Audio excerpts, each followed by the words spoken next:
Maja, thanks so much for being here. It's my sincere pleasure. Heard that the tech scene in Barcelona is very vivid, and we need that in Europe. So, totally excited to be with you, Chris, and with your audience. And let's hit it off. Let's hit it off. Remember, I'm in Madrid, so I'm a big Madrid fan. I'm proud of being in Madrid. But yeah, I know Barcelona is doing a great job. They have amazing companies. It has a vibrant culture. You're in Slovenia right now. Yeah, but I heard that like in Spain, Barcelona is like the tech hotspot. I don't know It about is. Madrid It though. is. All right. You had like Ezra Firestone and fantastic technology conferences. So I hope that one day I will lecture there as well, or in Madrid, or in some other lovely city. I visited Rosas last summer. So whatever you want me, man, I'm totally with you guys. Great. That's amazing to know. I'll be there if it is in Barcelona or Madrid. I'll be there. So Awesome. Maya, let me know what you're up to. All right. So last weeks have been pretty turbulent. As many of us who are dealing with businesses, we had some complete extremes. So a couple of businesses have been growing at crazy rates, like 300%, 400% a month, while others have been struggling. And especially what hit the service industry here in Europe right now is probably the largest transformation in terms of sales channel that we ever seen. My mother, who is like 50 something, suddenly is making all her interactions on Zoom. So just Yeah. like in terms of how much time do we need as humans to adjust to new technologies, I think we are living in incredible times. But work-wise, I mean, it's been intense. I help companies to just like adjust to new reality, and gosh, was I busy. Yeah, I can imagine. Tell us what you've been up to, like lately. What you usually do, and how has this 2 months, last month, has been for you? Right. So before these major changes, I've been helping companies to adapt growth methodology and growth process. And it was kind of a good to have thing, right? Because process wise, you can invest in that or maybe not, and just like help them to be more data driven, to be more experiment driven. The beauty of it is that it is really easy to tackle like complex, unstructured challenges using the experimentation and the whole growth methodology. But right now, in the new reality, when companies are just like relying on new sales channels, going more digital, the demand for services has exploded, and I'm still struggling how to scale and this momentum. Although my heart goes out to all the people like in tourism, in restaurants who have been like really hit, but what's going on? And I've been doing some projects for Bono as well, but more or less, yeah, the demand just exploded. No other words to describe it. That's a great point. That the fact that like you're giving services, so what you give to people is your knowledge and your time. But we just have a certain amount of time. What has been your mantra or your, I don't know, some guidelines during this period? Right. Like you mentioned, scalability in the service industry is a very difficult nut to tackle. And there is like a product that I co-developed with my partner Iso from the United States. So that's the Udemy course, which has been attended by 15,000 students. So time that's 50. I'm Slavic and 50. I'm very bad at S- pronouncing numbers. 50, Yeah, 50,000. 50K. Yeah. That's Okay. the one. He said it. So yeah, this is like the first attempt of the product that I ever did in order to offer this knowledge, this education, and a little bit more scalable way. Other than that, I am prone and I am eager to explore more like software productization options. For example, my partners at growthhackers.com, US company as well, they have a software that helps companies to guide their experimentation process. So that would be like a beautiful way how to scale as well. And nevertheless, I've been thinking about algorithmizing our knowledge, meaning how does it become like part of AI? Because knowledge, like in here, it's here, but its learning capacity, I would say it degrades by age. And I don't mean that we are getting worse as consultants, we are getting more experience in, but you see a lot of things are very repetitive. So if we could develop frameworks or just like some general rules that would help us automate a couple of problems that we have successfully solved before, that would be absolutely brilliant. And in terms of just like scaling the industry, that would be my like three top bets for now, based on my knowledge right now. Do you, Chris, have any other insights? No, I think that's incredibly interesting and futuristic, and this is one of the favorite things to do in the podcast, to go to the future. And but that guides me to a question. We as people who help brands and help companies, we have the brand in mind all the time. Like, do you see a way that we can take brand development to a more technological world? Do you mean our personal brands, our company Not brands, our necessarily, client no. brands? What do you mean by that? I mean just a brand, a company brand. Like, Okay. because I see how we could make more technological the services that we're giving, but the brand building, that's really complex. Yes and no.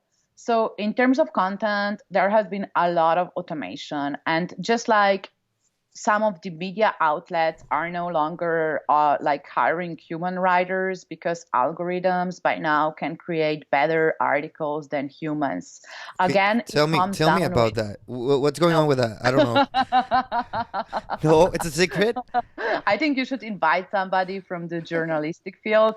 But yeah, a lot of automation that I have been like personally in touch with happened with ad copy. So programmatic, right? When you no longer need like humans to do translations and just like make up different copies. I'm not that familiar with the media industry, but there for sure have been examples that are like not just for SEO articles, but also for journalistic work that AI just like generates competitive articles, but not like research articles or like investigation journalism articles, but stuff for clickbaits and general things that can be done.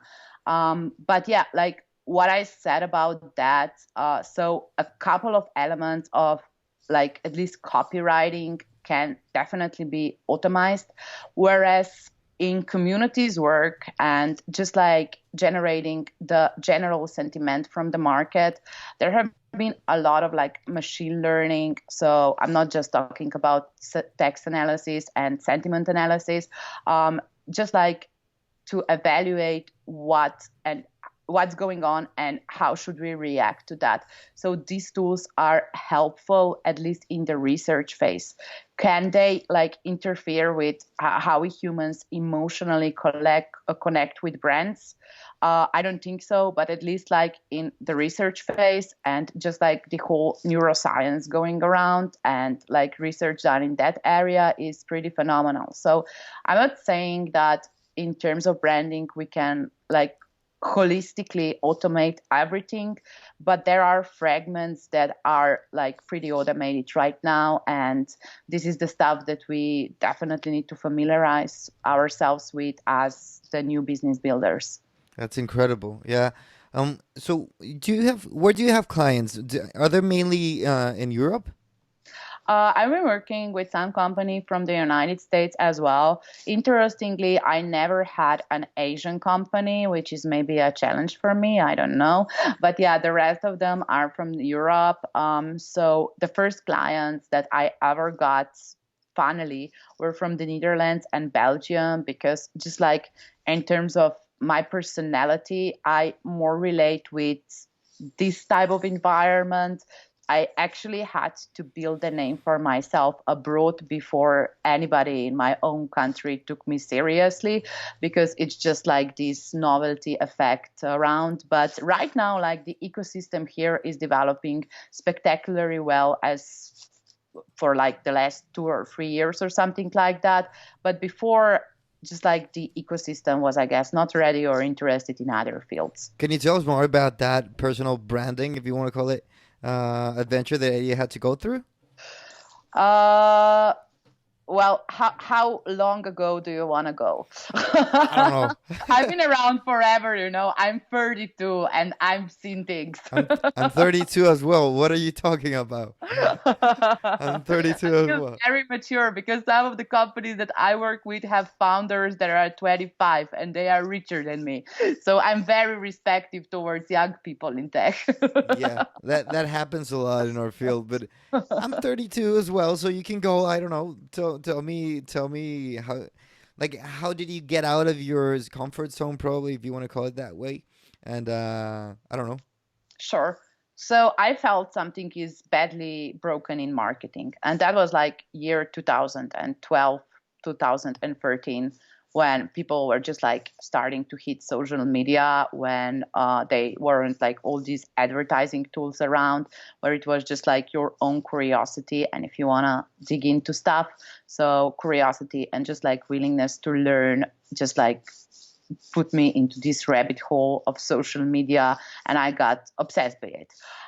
So I was like finishing college in 2012. That was like my master program back then, Okay. and the type of marketing that we learned that there was very old school, like Philip Kotler Yeah. in 70s, and shit was I mean, useless for what I was doing at the moment. They literally wanted to teach us how to do like advertising on television for a washing powder. And reality here is so much different. So the majority of our economy, at least like in my home country, are B2B oriented, small and medium sized companies. So the majority of stuff that we learned is obsolete per se.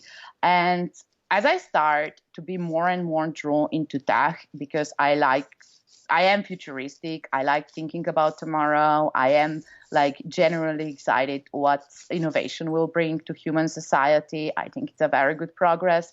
So I felt that I don't have the right tool set in order to help companies successfully.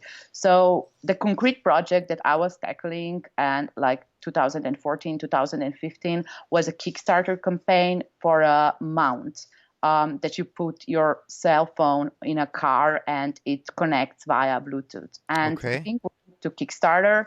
So imagine me like with my 70s Kotler knowledge doing marketing like for the USA, mainly digital. Shit was impossible. So I went and studied this Udemy course that I started to co-teach like 2 years afterwards to just like calm the fuck up. I mean, I don't know how to say it otherwise, but I felt so overwhelmed by the things that I should be doing, and I had absolutely no clarity. So that's the moment when I felt in love with experimentation and just like diversifying the risk. Because if you are planning these crazy marketing campaigns like 6 months in advance, 12 months in advance, I mean, it can be done if the business is really predictable, but that's never the reality in tech, right?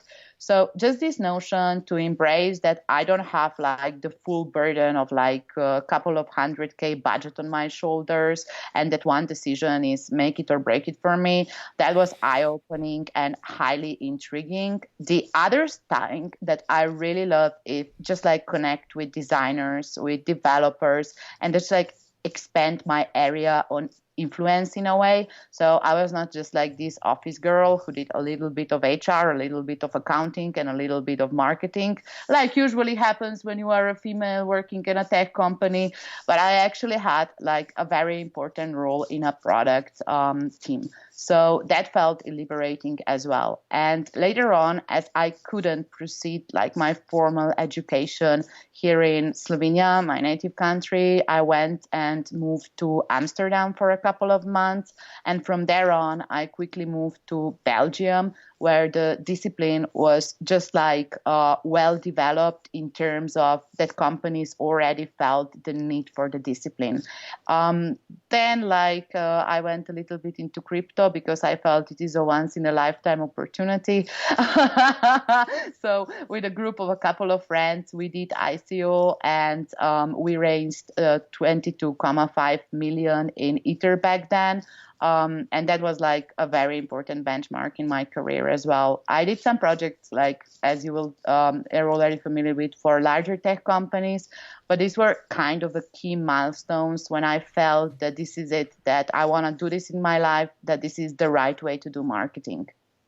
That's super interesting because you've been really hungry and kind of like wanting to grow and also experimenting with new, not only companies, but also geographical areas. So, talking about that, this is, as you know, a new chapter in this podcast, which is it's based in linking different cultures and knowledge.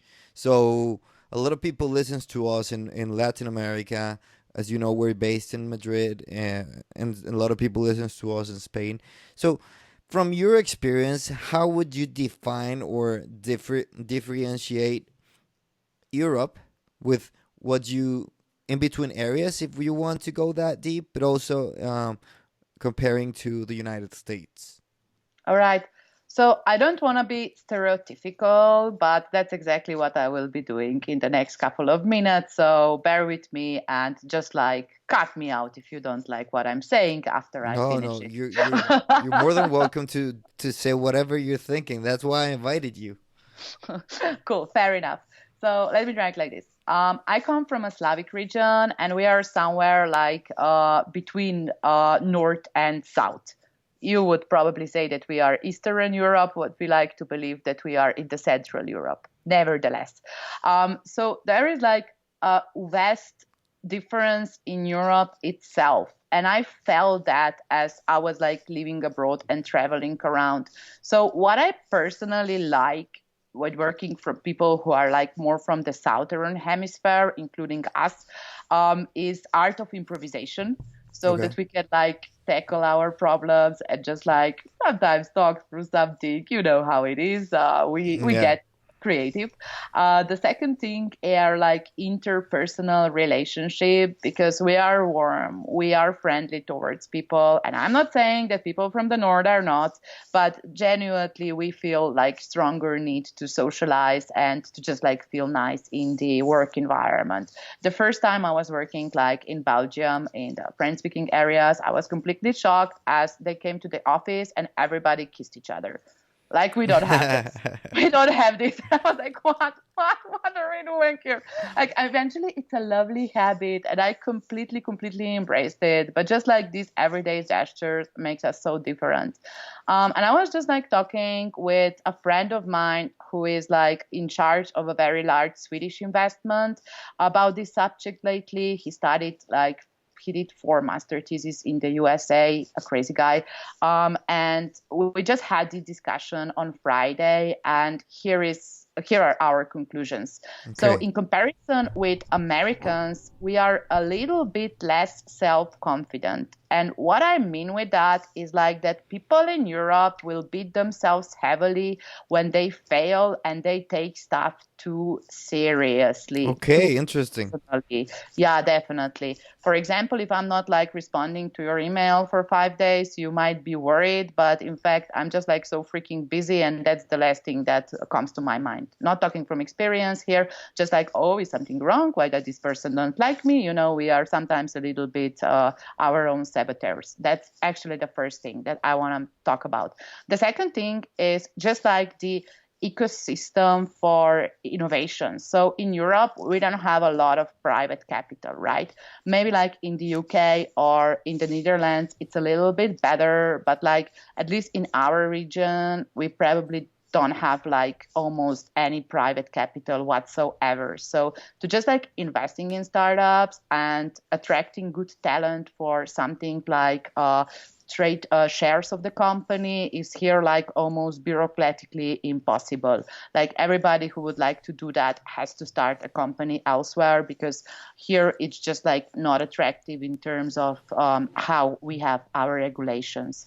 And the third thing, which is actually like in the benefit of Europe, because I don't want to be too negative, is the depth of a relationship. So you know how like Americans would say it's awesome, and then you would go, but what do you really mean by awesome? Thank you for saying awesome, but how can I improve this text? So you have to like dive in a little bit, whereas we are a little bit more like critical in thinking probably. And the other thing is that we do build, in my opinion, relationships that are a little bit more profound. So we are not treating our colleagues necessarily as best friends, and we are like more centered on how to develop like our personal network, just because of pleasure, not necessarily only because you want to do business with that and you just want to expand your wealth and personal and professional influence. So this would be what we agreed on. Other than that, I am in love with American culture in terms of productivity and just like work attitude, because those people get shit done. And we can learn a lot from them in that perspective. That's interesting. That's really, really straightforward. So I think that's valuable. Thank you. Um, so you do growth advisory, and can you tell us the difference between marketing, straight up marketing, or do you want to call it digital marketing, and growth strategies and efforts? Yeah, thank you so much for bringing this out, because it's important to understand it in two different dimensions. So if you imagine like the funnel, right? So first, on the top of the funnel, people discover your brand. They maybe sign up on your like lead magnet, on your acquisition page. Maybe they register for a webinar. You know, top of the funnel things when we are just like getting to know who they are and generating their emails. Correct. This is where marketing spends 80% of their time. Yeah, indeed. Whereas in growth, we are trying to analyze funnels a little bit more holistically, and every euro invested in retention is like expected to have 5 times return on investment, whereas Whoa. acquisition is like pretty much of a weak purchasing intent. You know, they everybody is like totally attracted into making, I should dismiss this campaign and that graphic and yada yada. But as you are brainstorming with people throughout the funnel, as you are moving deeper to like referrals or just like how to retain users, sometimes even how to activate, the amount of ideas drastically reduces. And it's so evident on the workshop as people are like putting their ideas on post-its. It's such a phenomenal insight. So that will be the first difference, that we are trying to like tackle our funnel holistically. So not only to be stuck at the top of the funnel, but also to touch middle of the funnel and bottom of the funnel, and definitely monitor all the metrics. That's sometimes like complicated, especially in some B2B cases when a part of the metrics is owned by sales team, but definitely not impossible.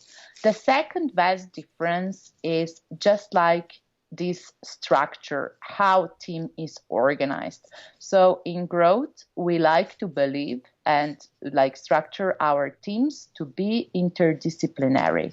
In a typical growth team, a marketer would join forces with a developer, designer, product manager, and maybe somebody who is like in charge of analytics, because the amount of knowledge that you need, and also the skills, not just the knowledge, because knowledge is something to talk about, skills is something that actually moves the needle in business. Yeah. You need doers. So yeah, you join forces and you come up with these synergies between different functions in a company. And that's extremely beneficial, because in a typical company, those people don't even sit together. They are siloed throughout the Correct. company. And just like getting them in the same room, like for a workshop, for a brainstorming, that's where the magic happens. Correct. That's in teams in terms of funnel and teams. Is there anything else in terms of, I don't know, mindset, or something else? There is tons of things, but like what Is I like is it about really okay, different? just two more, just Is it really really different? sorry, can you give me two more? Sure, sure, sure. Go ahead. Okay, cool.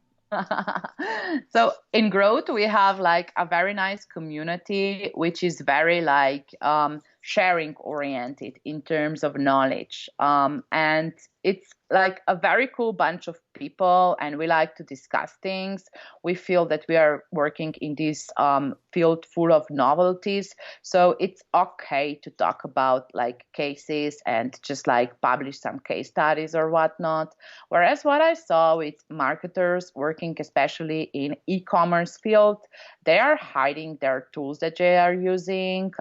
It's like very, very difficult for them to maintain competitive advantage because like stuff can easily be copied. So just like in terms of culture, our community is a little bit more collaborative on a larger scale. In digital marketing, there are definitely some very good masterminds and some very good communities out there, but that's like how they, for example, embrace newcomers or just like how the knowledge spreads. I am like personally more drawn into the growth community because I just feel cooler there. On the very last note, what's really cool about growth is just like this skill set that you need to develop. And personally, I don't give a flying fuck if people call it growth or marketing, as long as they are tackling the entire funnel and they are making data driven decision. I don't have any fetish for terminology. I just like to make sure that everything is properly tracked and that we are making decisions based on rightful data. Amazing. That's straightforward as well. So let me know. So demand is definitely is most likely increasing for us, like for positions that for us marketers, strategists, whatever you want to call it, right?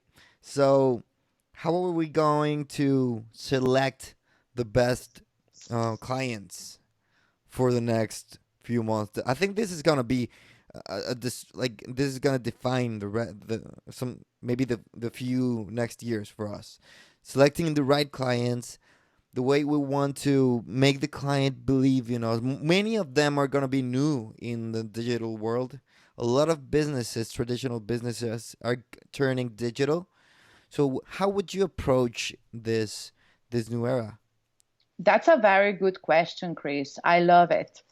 The first part, which I definitely need to stress because I'm a little bit of a cyberpunk here, is this equation: empowerment is larger than dependency. So if you're like a service business, you can gather what, maybe like 200 companies over a year if you are really good. But the thing, and that brings us like to the beginning of this conversation, is proprietarily non-scalable. So I believe that there will be a huge increase of demand for the teaching services. And Okay. I saw that like last month on Udemy, the number of students doubled Okay. from Oof. March to April. That was incredible. So it was like the record month. People like are investing in themselves, and we can definitely help them with our knowledge and our processes to like acquire this skill, because we cannot like replicate ourselves, and there is like not a significant skill on the market. The other thing that is really important in my perspective is choosing the companies that have the right mindset. In terms of our skill set as advisors, I mean, media buying is getting more and more accessible, right? So digital advertising, if you are not like really into it on a daily basis, either interfaces will become much simpler and clients will eventually just like learn how to do it themselves, or you will need to be like top-notch specialist. So that's something that, in my opinion, will be more and more automated in the future, apart from creative work and just like creating new creatives that, at least like in the ideation phase, not in the production phase, will still be connected to human creativity, because right now artificial intelligence is not creative yet. Yeah, But I'm getting like a little bit more of philosophical side here. Forgive my we're going there. We're going there, mystery. but it's great. Yeah, but like what else is going on in the market is that like we need to be extremely careful at what we are doing. So I am screening all my companies. I want to secure that they have like sufficient budgets, that they don't have like inflated expectations, and they have like done their homework in terms of market research. So I don't want to have some bozos that would think that with like 50 euros a day, they could sell like for 10K in the USA. That's completely irrational, and like God helps them, because I cannot. Eventually they will learn and maybe we can like reconsider. But yeah, this is like inflated expectation problem that we encounter again and again. So I like to be brutally honest. I always say to my clients, like, look, if we will work together, a couple of things will have to fit really, really, really well. So in that selection process, I am selecting business owners. Most important for me is like the mindset of a business owner. If they are like willing to invest, willing to scale, how fast can they make decisions? How are they like in terms of risk taking? That's very important to me, because if somebody is like super conservative, they're like the chance of them being a fast growing company is a really, really, really slim one. So that's important. The other thing are processes and speed of execution. Right. That's supreme, because if they are not doing shit, they are not going to move nowhere. So I am extremely afraid of companies who are prolonging, who like take 14 days to arrange something like a simple access to anything. And I mean, I get it. We all have legacy problems and whatnot, but I'm not wasting my time on just like making sure that I get installations and every tool that I need within a month. This is like sunk cost for me.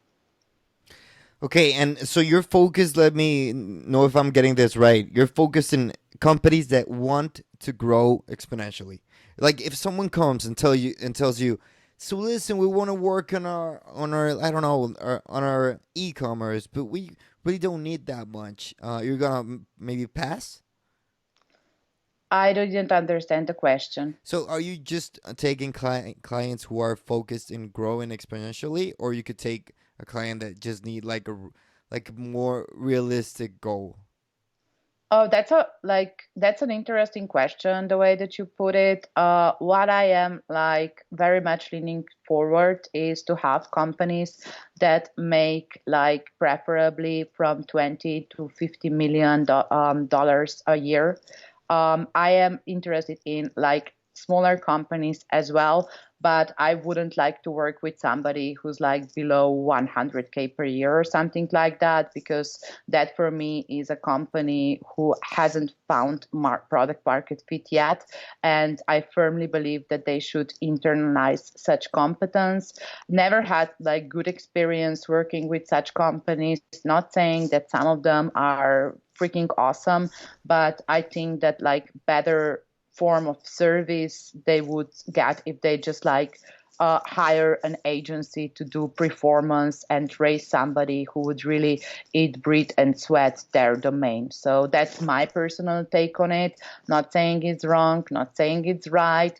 And I actually like to work with bigger companies as well to helping them like structure problems that are a little bit outside their usual business. So if they are like entering new markets, we are doing like tons of research together, just like making sure to develop an experimental program that will like increase their chances of being successful in that market. But I definitely don't want to work with somebody who don't have like 100 downloads on their apps, because these people are just like pre-product market fit.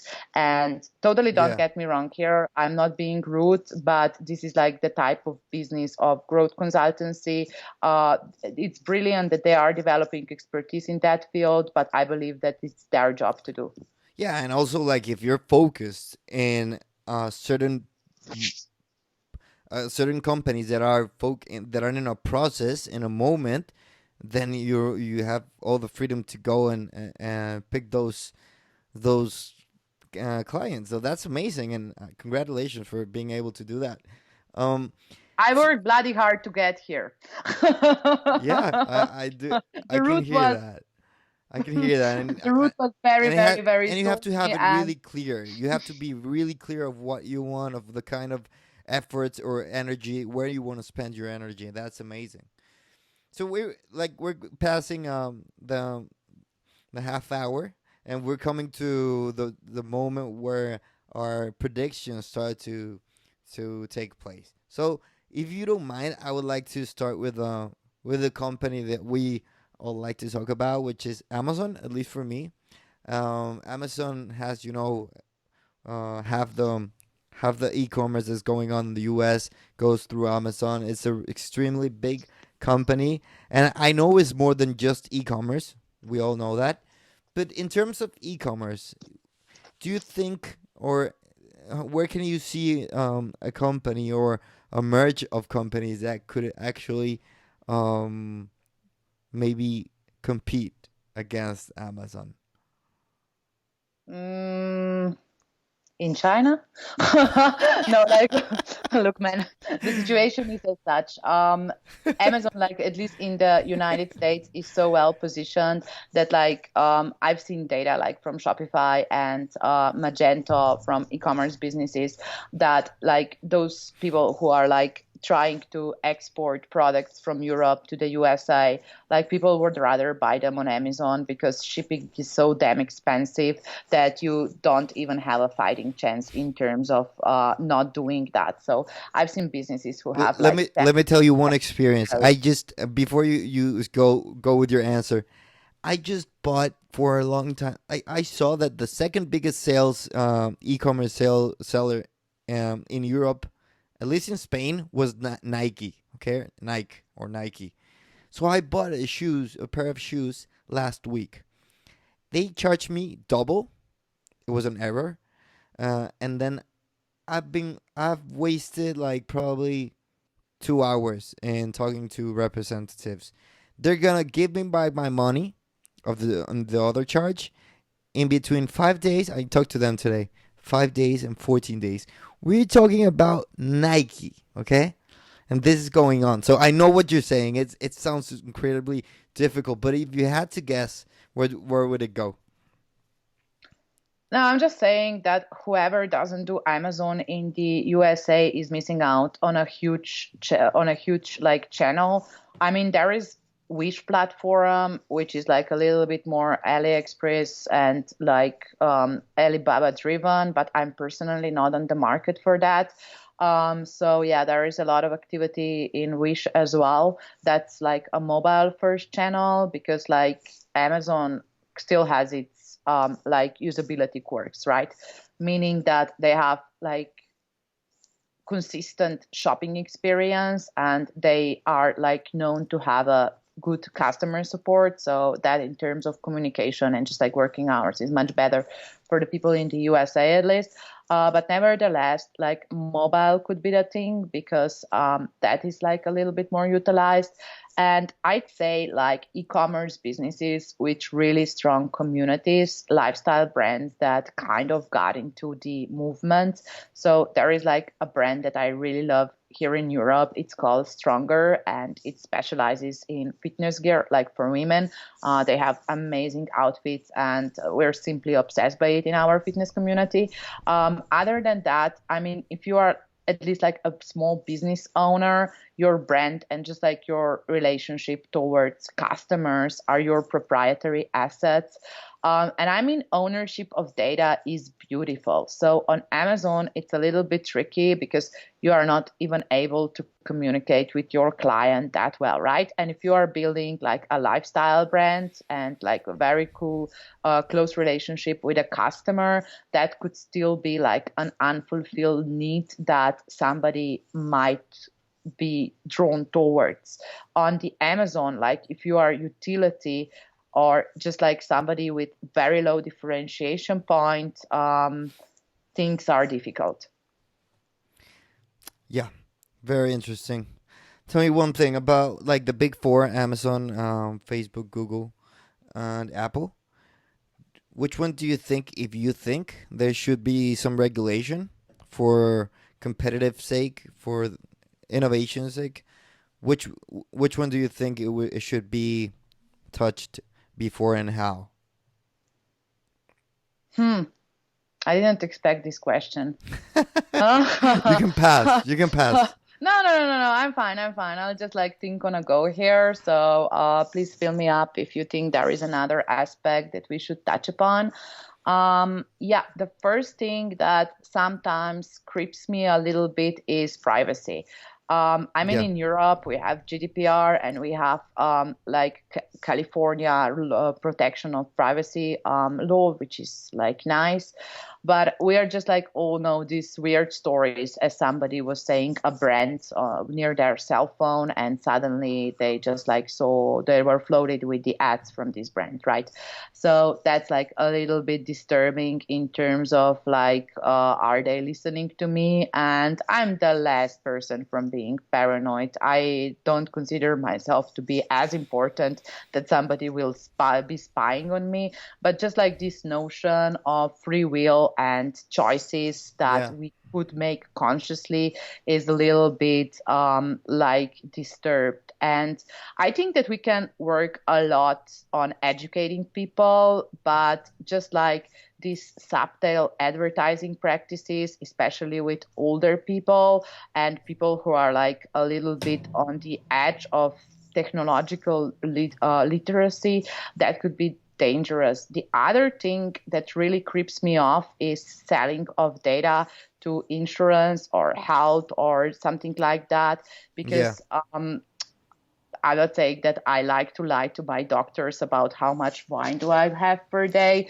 But hey, I wouldn't like to go around with a freaking tracking device and then they would count my steps and calculate my insurance premium. That doesn't sound like a future that I would be specifically Nice. hyped about. Good point. That sounds kind of scary. I didn't think about it. I never thought about that. I mean, for cars, they are already using that, right? So based Are on they? the kilometers, yeah, based on the kilometers that you are driving, you can have a discount on your insurance. That's IoT. Or there is like damage control done by drones. That's also like an interesting application of technology in insurance. But everything that is like connected with, God forbid, microchips or just like trackers. GPS. Oh, Yeah, that's a little bit like disturbing in terms of privacy. And the same with like Corona, when you have, okay, I'm not one of the crazy people who think that 5G is anyhow connected with coronavirus, but I okay. was Thank God. thinking about tracking. You should probably verify that before inviting your next guest. Are you a flat earther? Do you believe that 5G is influenced by Corona? I I think you should I answer hope you're this not. question. I probably would have to censor my I guess if they believe in the flat Earth. On the contrary, I would invite them to explain me the weird logic No, behind. That would be one no. hell of a talk. I wouldn't waste my listeners' time. Fair enough. You like them. Cool. Yeah, like moving back to the what's going on right now is just like I don't know how bad is the ban between municipalities in Spain. How bad is it? What, coronavirus?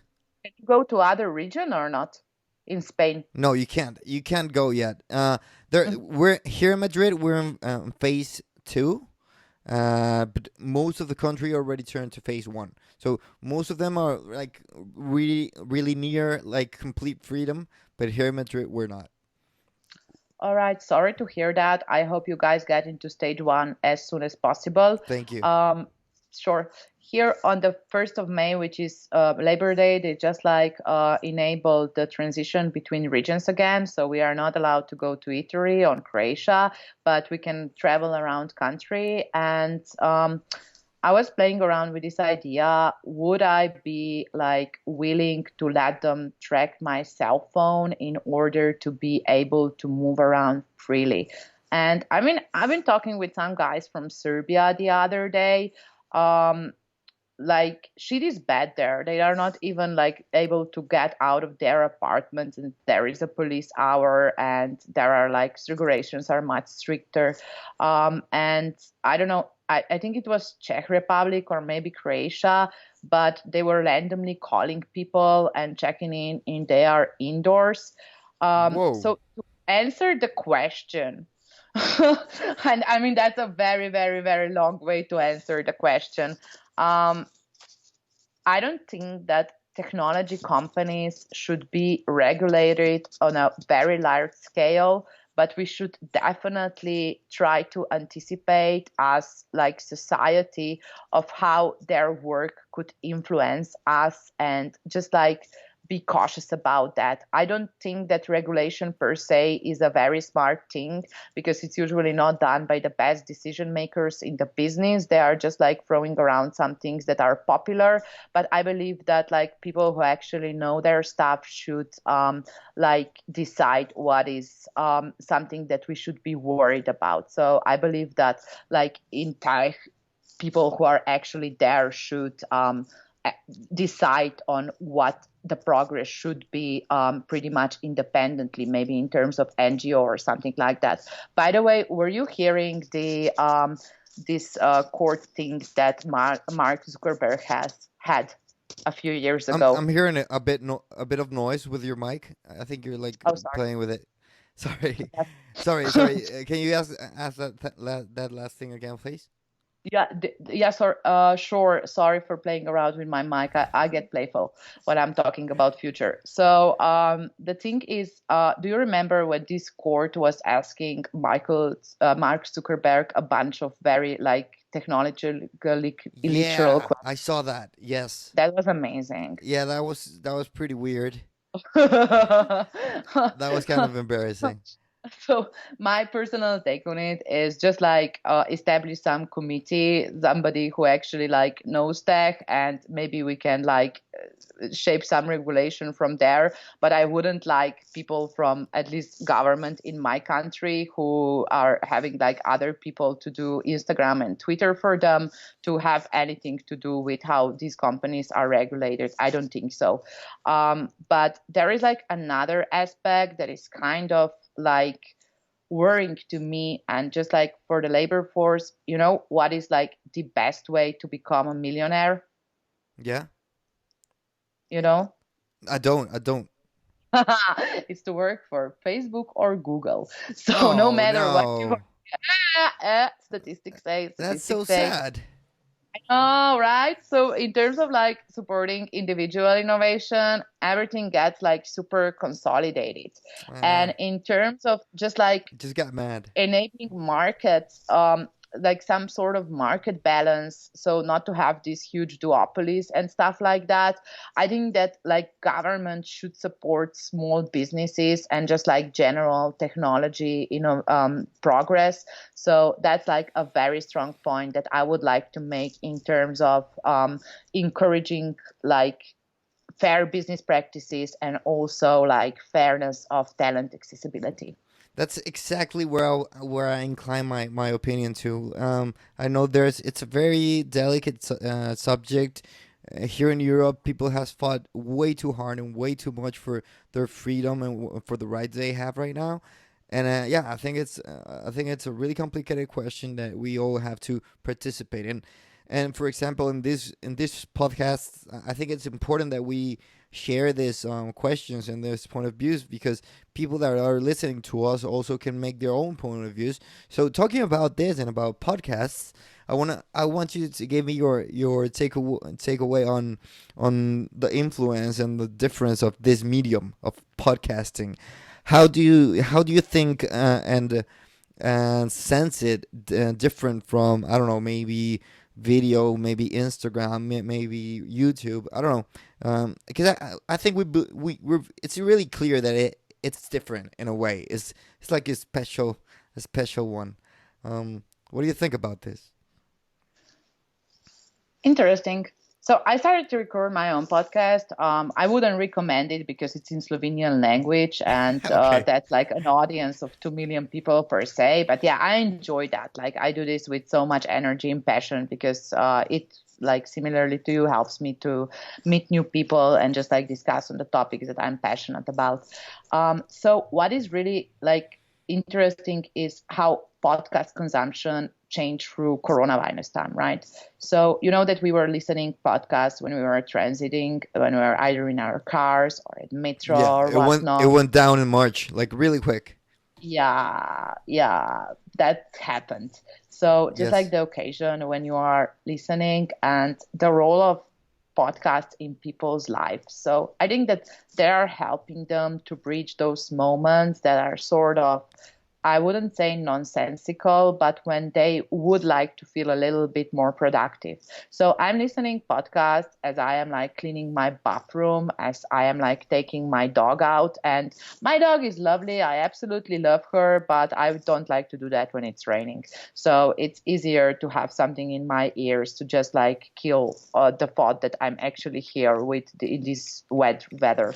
Um, so yeah, like it's definitely a much longer attention span, because have you ever watched a video that is like more than 30 minutes long outside Netflix? Well, the thing is that I have YouTube Premium, so Okay, I just listen to videos. Most of the times, cool. I can turn it off and just listen. But I totally know where you're Yeah, going. if there's a social media, I mean, oh my God, 5 minutes, that's literally forever. I don't have the time for this. Bye. Yeah, So with podcasts, we have like undisrupted attention in a way, yeah. and people can listen them on like higher speed or something like that. It's a wonderful medium. I think it's the future of radio as well. But I am a little bit like taken aback because people say that 80 or 90% of communication comes from nonverbal, right? If just like telling you stuff, you hear my tone of voice, you like recognize the pace that I'm speaking with, but you don't see all the wonderful hand gestures that I'm doing, or messing with my mic, or like running my hair, Yeah. on my eyes are moving when I get distracted. So, in terms of just like interpersonal communication, that it can be like a little bit more challenging. That's why you need to be supremely focused as you are recording. I definitely agree. But you know what my approach was when I saw the stats of podcast downloads and streaming going down. I definitely had to think about it, and I decided to go stronger. I decided to say, you know what? When this goes back up, I'm gonna have triple the content that I would have had in a regular, I don't know, week or so. I actually did that, and I overcame. Like I took my stats back up and really up in the month of April. So yeah, That's and cool. That's cool. That's brave. well, yeah, and also like it had been a few months invested in this, and I didn't want to throw it away. So yeah, that's basically what I did, and I had a few opportunities of having amazing guests, such as you, but that have made me take this to the next level, and just to just to maybe wrap the things up, what excites you about the future now that it has changed? It's a loaded question, so take your time. But I know like you've achieved a certain level and of status, if you want to call it that way, in your professional life. But it definitely you will definitely you're definitely in the growing also part of your professional life. So what excites you? What dreams do you want to achieve? Where do you see yourself going now? Love the Go. question. Okay. Absolutely fabulous question. I first thought that you were thinking like more about society, and I pray to God that I'm not peaking at 32 years old as well, because that would be horrible. I would just No, personally hate that. that's I not think gonna we have a happen. long way to go until we're in pension. Just like loving what I do, living for the game. That's very Yeah, important in yeah. my No, life. I mean you. I mean you. But in your professional life, the world is coming to a different stage and different mindset, and you're in that boat of digital strategy, of growth, of innovation. So, what excites you about that? Um, the amount of money and resources that is going to digital. I mean, right now we are on the edge of the best of the wildest like remote work experiment that ever existing on this planet. Things that took decades to be adopted normal wise happened like in manner of weeks. So it's super exciting to observe society, how we are embracing the new way of life, and it comes with its toll as well. I'm not saying that everything is super. So it comes with loneliness. It comes with like extreme reaction of people living in isolation. So here is my prognosis of what will happen. Services such as emotional well-care, caring for people, just like the general progress in social sciences, will hopefully become more respected. Believe it or not, in the quarantine time, five of my friends started therapy. And I'm not talking about crazy folks like popping pills, being high because they cannot face the reality. I'm talking about high achievers that need like a professional to help them, like not to feel so overwhelmed or just like process what they had to do. For example, when they have to lay off a couple of hundred people or something like that, that's difficult. That's really, really, really difficult. And just like in human society, there is this vast technologic progress, but social sciences are so underfunded and so badly developed that it simply cannot catch up with what's going on in technological development. So my hopes also, like in terms of wages distribution, would be that we would finally assign a fair value to emotionally intense labor and things that makes us human. Whoa, that's a great answer. Thank you. I don't know if you agree with that, but I'm just like, I am like, it's sickening how like people like nurses are badly paid. And I mean, doctors have their personal purpose or whatnot, but is it true that they are making like 100 times lower value than a manager? Absolutely not. So hopefully such differences, some wage differences, could be like reduced by us acknowledging that this work has value as well. Yeah, definitely. You took it to another level. The question, I think, and I definitely agree, and I would hope it would have the impact that you were saying. And I hope we get to us as marketers and digital workers, whatever we want to call ourselves. I hope we have an active role, and I'm pretty sure we will. And I hope, and please know that you have an open forum here to maybe access some of the Spanish speaking people in this world. So, Me uh, gusta. yeah. So thank you very much, Maya. Hey, it's been a pleasure. Thanks for doing this podcast. Totally excited to connect with your audience as well. You are definitely welcome to add me on LinkedIn or wherever your field of social Uh, media appropriate lies. I would leave your links in the description of this podcast. Awesome. So Would love that. don't hang up.